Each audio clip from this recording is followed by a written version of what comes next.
Hello my friends, Hank here, and today we're going to learn a simple and effective method for painting up one of the most iconic camouflage schemes of the Second World War on our German armor kits.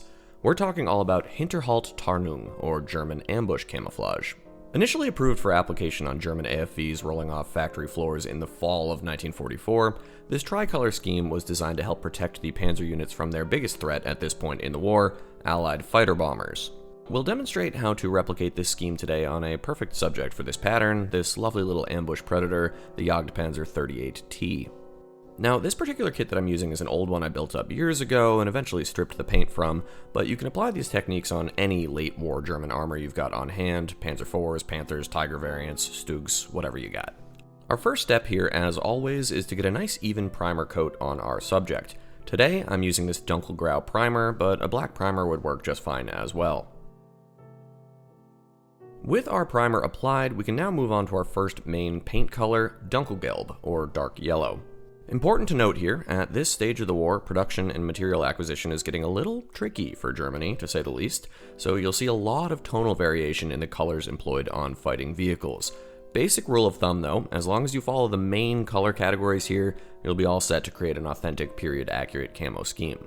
So, let's go ahead and spray a coat of Dunkelgelb all over our Jagdpanzer here. The only thing I'm going to avoid, if at all possible, is the tracks and the rubber on our road wheels. Don't worry about a little bit of overspray, we can always come back and clean up later. Okay, with our Jagdpanzer fully Dunkelgelbed up, let's move on to our second camo color. I'm going to go ahead here and load up our airbrush with some Olive-Grün, or olive green. Once again, you're going to see lots of variation in how this Hinterhalt scheme was applied throughout the course of the war, but what we want to aim for here is some big, soft-edged shapes. I like to begin by tracing out a shape and then coming back to fill it in after I've got a few of them planned out on the body of the vehicle.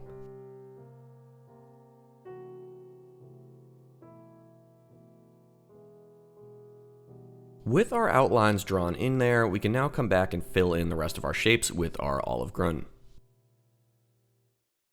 While we have our green loaded up, we can also go ahead and paint in a handful of the road wheels with that same color. Doesn't matter which ones you pick, just a couple on either side works well. Alright, so now we've got our Olive-Grün on there, it's time to move on to color number 3. This third camo color will be a brown. I'm using Schockebraun, or chocolate brown here, but a shade of Rotbraun or reddish brown would work well also.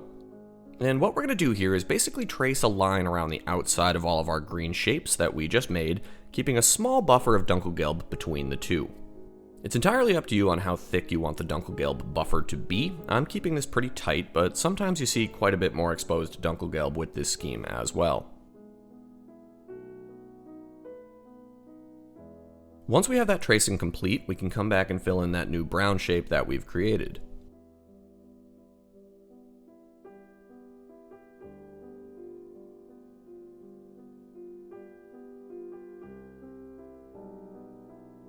And with that done, we're already looking pretty cool here, and as you can see, we've also painted in a few road wheels in our Schockebraun.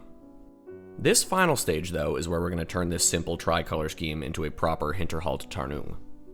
We're going to load up our brush with some of our original Dunkelgelb color, and we're going to come back and dot in some little flecks of dark yellow all over our green and brown sections of camouflage. The shapes you're drawing here are really up to you. Sometimes you see them looking more like spots, sometimes they look more like triangles. I'm using these little lines or flecks, a bit of artistic license here. But we want to move all around the vehicle and draw in these little spots. As mentioned before, the purpose of this scheme is to help these vehicles hide from the prowling eyes of fighter bombers amidst the foliage of Western Europe. These little flecks help break up our bigger blocks of color and more or less replicate rays of light cutting through the tree canopy, and hopefully, for the crews of these vehicles at least, help obfuscate the shape of their mounts. And once you've covered the whole surface of your vehicle, minus the road wheels, that's really it. You can go ahead and complete any painting and weathering as you normally would on your build. And simple as that, we've got ourselves a really cool Hinterhalt Tarnung scheme. I hope this was helpful for you guys. It's a fun one to tackle, so I encourage you to give it a go. If you'd like to check out some more armor painting techniques, you can do so right here. And until next time, my friends, be well, happy building, cheers.